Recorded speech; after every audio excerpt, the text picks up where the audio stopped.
Hello, welcome to part 2, where we're going to finish talking about our LEQs. Part 1, we looked at how I would approach picking between the 3 questions in organization for our 7 Years' War question. This one, we are in the middle of talking about the impact of territorial expansion. We've written down everything that we know, that we can think of at the moment, and we want to look at how we would organize this. So our first paragraph, I'd start out with our thesis and contextualization, lead us in of like, all right, well, here's what's going on prior to 1800, and then here's our thesis of how these this territorial expansion leads to a breakdown in national unity, and then culminates with the violence due to sectional differences based on slavery in the 1850s and 60s with the Civil War. Then our first paragraph, I'd start out with, well, this is one of the ones where I would kind of arrange it chronologically because it supports our argument. I wouldn't always do this, but it really depends on the question. So this one, since we want to track our territorial expansion and the breakdown of national unity, well, we need to start somewhere. Our thesis with this, I'd probably say, let's look at, so we want to bring in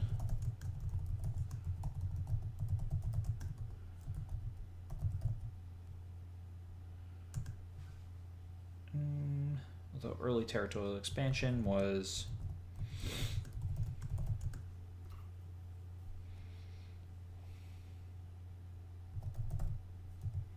with unity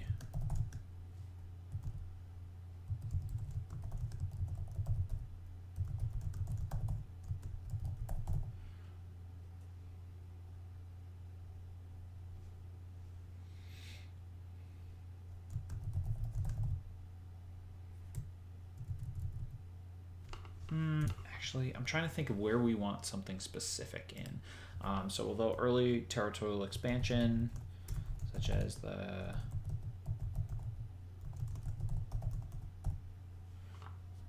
was mostly met with unity from the people and politicians of the country, increased expansion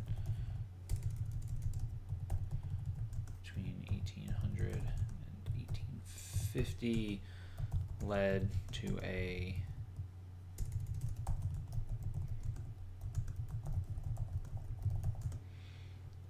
breakdown of national unity over the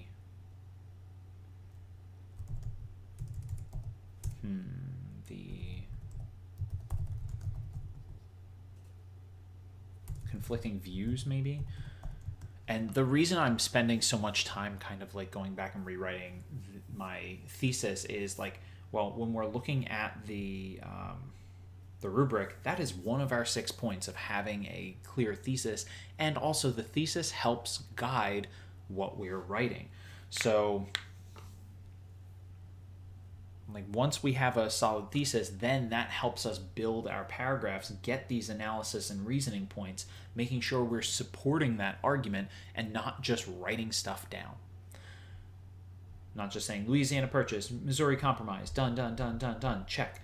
I know some things. I know some things, and we can connect them and use them to support an argument. It's a skill that's important for this class and this topic, but more than that, this is a life skill. It's important to be able to actually make an argument, support it with evidence. Use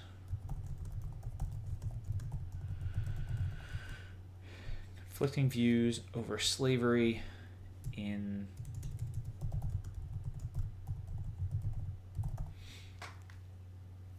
new territories gained from the Mexican-American War. All right. So there's more than one correct thesis for this. It's just this is the one that, based on the information that I thought of and wrote down, that's going to guide the argument I'm making.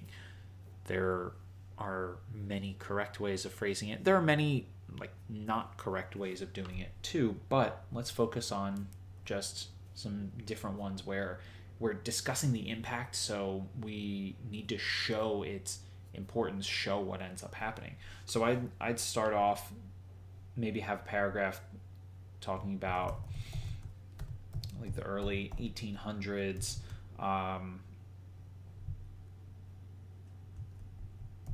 talk about the Northwest Ordinance a little. I know it's outside the time frame, but use that as part of your contextualization to bring this in, of just kind of like, all right, well, just like how the Northwest Ordinance led to some peaceful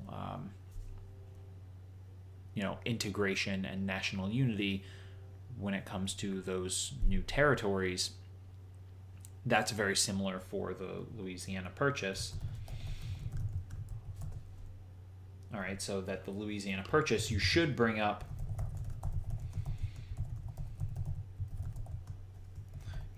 the constitutional questions, but show how, oh yeah, we forgot to say earlier, like, show how that kind of kicked off some manifest destiny of like, all right, look, this is something that the whole country is united about, of like, hey, look, we should let's go westward. So that shows where we're starting, both context of bringing in the period and then starting out the period. Looking back at it now, like, I'm not sure if the War of 1812 is as important here. Then I would talk about like the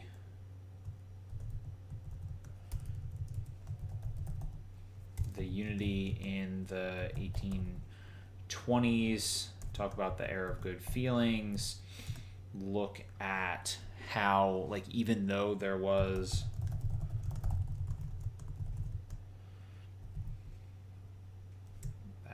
I think that's undersaying it.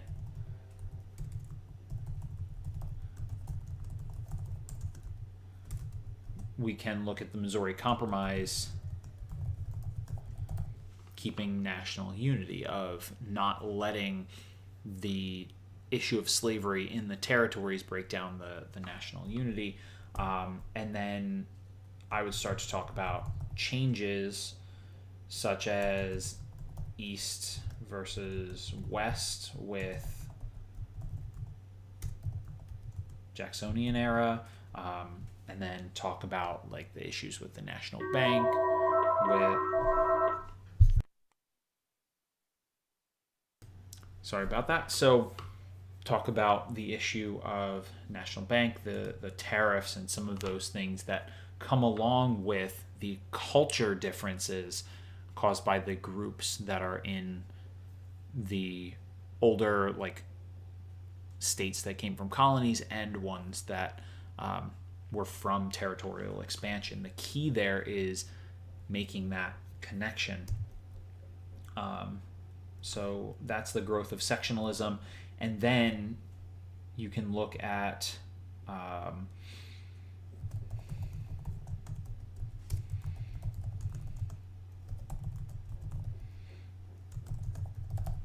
increased expansion and breakdown of national unity caused by, like, you can talk about the issues over the annexation of Texas, you can talk about the Mexican-American War, and show how, like, yes, this is, we want to compare it to like the Louisiana Purchase, as far as here's this massive amount of territory added to the country, but instead of the country being more united about it, it just fractures divisions, and talk about some of the information there. And I would finish off with so the Compromise of 1850 maybe not shows, but shows like the last bit of national unity, but like there's still fraught with problems. It's still showing like this big sectional divide that is caused in large part by this territorial expansion and the question of slavery in those new territories. So it's plotting this chronologically, more unity, even with some expansion, to a complete breakdown of unity, and lead it out with, and this ends up causing the Civil War in part because of territorial expansion. But yes, I know the Civil War, all of the issues at the core come down to slavery. That's probably the question of these three that I would do, just because me looking at it, it jumps out as like, all right, cool. This, I know, like initially looking at it, like here are a couple facts and events and people that we can use, and I have kind of a flow of how I want to argue this. Because you want to look at each one and see what's the best video that you can, or what's the best essay that you can write with this. And like, sure, we could answer this 7 Years' War question, or me personally, but I don't think it would be anywhere near as good as my essay on territorial expansion. So let's take a look at the extent to which the Gilded Age economy fostered change. So when we're talking about how it fosters change, our contextualization needs to be economics prior to the Gilded Age. So this is where we can talk about like kind of lead in as a story of, like, we can talk about like family farms, like in some of the era beforehand. We've got you still got like plantations in the South. That is going to be somewhere where we're going to talk about not a ton of change happening with the Gilded Age. We can take a look at the Henry Clay's American system, where like that's that set of like internal improvements and government spending and taxation and stuff designed to like foster economic growth. And then we can talk about the market revolution that's like just before this time period. So before we write our thesis, we want to talk about some information that we know. So some different things that are happening. We need to talk about industrialization. All right, like that is the big thing in the Gilded Age. So what we want to cover with this is looking at different inventions. So we can talk about assembly lines. We can talk about some of the we can talk about some of the farming inventions and techniques. We can look at how the Gilded Age with sharecropping doesn't change plantations in the South much, because, you know, yes, we're not talking about the slavery-based cotton plantations of, say, 1840, but like in 1870 to 1900 with sharecropping, it's still larger farms owned by smaller groups of people, worked by people less well off. With industrialization, we want to talk about specialization of some workers and industries. We can look at, we want to talk about working conditions, especially. So we can compare a lot of the things we're talking about in class with working conditions. All right, we can also talk about company structure with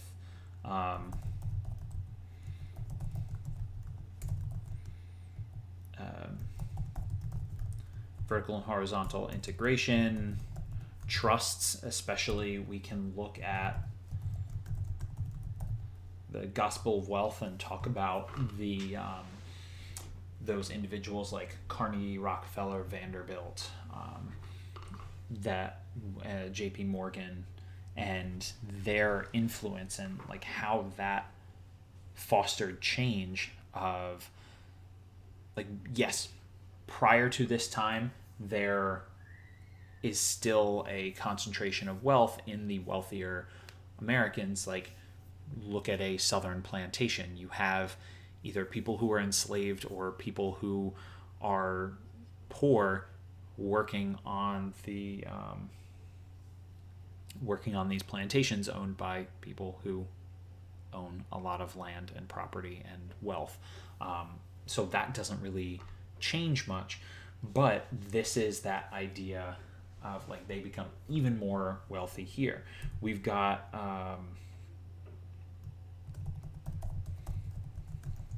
some changes or attempted changes of restrictions on trusts, like the Sherman Antitrust Act.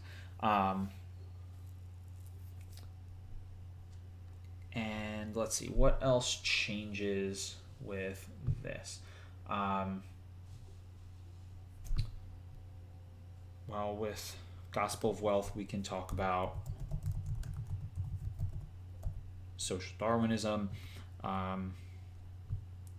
We can also talk about, with the working conditions, the rise of unions, and also talk about strikes and some of the major strikes and tactics that are used against the striking. We will talk about, I mean, we have not talked about in class yet, but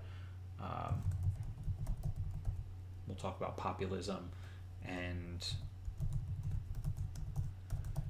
the currency debate. So we have a lot of things here, and we just need to figure out how we want to organize this. And also as far as talking about workers, we could look at immigration here. So let's try and look at how we would organize this before we write a thesis. Sometimes our thesis jumps out as like, all right, this is our clear path, like with our second question of what we can do from there, and then build our structure from there. And then other times it's like, all right, how can I organize these? And then we can do a thesis from there. How I would organize this. Maybe we talk about, let's look at this in,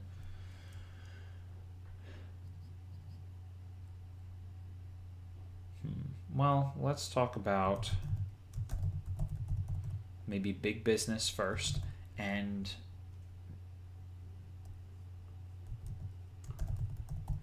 really that there's like no change there. We can look at, well, actually, let's start off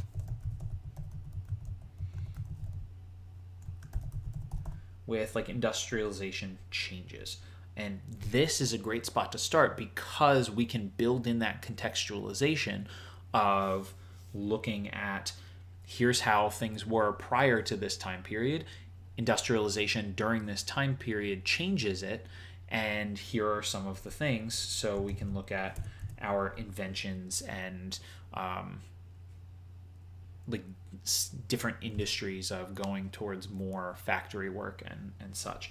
Then we can talk about how there's really no change in this time period with big business, that we talk about the Gospel of Wealth and the robber captains, and talk about, like, you can say a little bit of robber barons, captains of industry, whatever. I'm just saying robber captains here because there is that gray area, even though they lean towards being robber barons. And talk about failed attempts at regulation. And that's where we look at those restrictions, like the Sherman Antitrust Act. So we have, here's a little bit of change, here's a lot of not change. We can look at farms and look at, farms, we can look at how there's some change as far as technology and as far as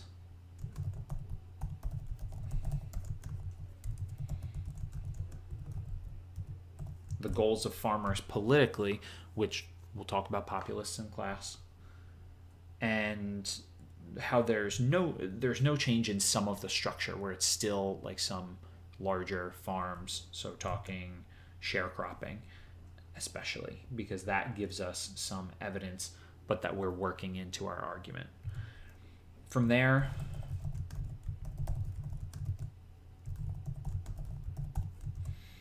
we've got this change in working conditions, and that there's attempted changes through unions, through strikes, and that, or it's tough because you could, depending on how you word it and how you phrase it, you could say, hey, there was a lot of change because working conditions got worse and there was attempted change to make it better, but during 1870 to 1900, nothing much really changes. We'll look at more change that happens in the early 1900s, but that's out of this time period.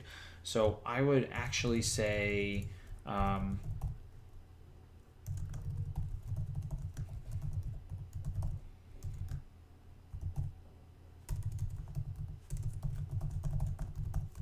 where we've got like some change in working conditions, but there's attempted improvement doesn't really change much.